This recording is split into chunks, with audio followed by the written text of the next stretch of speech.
নমস্কার, সকলকে আমার প্রণাম জানিয়ে আজকের যে কবিতাটি পাঠ করব, কবিতার নাম জন্ম থেকেই।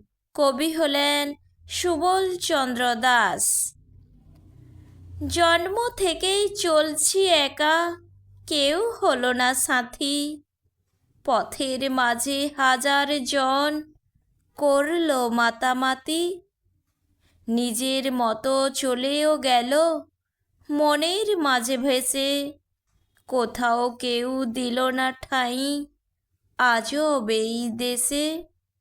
অনেক কিছু সহজভাবে যায় যে বলা ভাই, পালন করা বড্ড কঠিন, বাঁধন আছে তাই।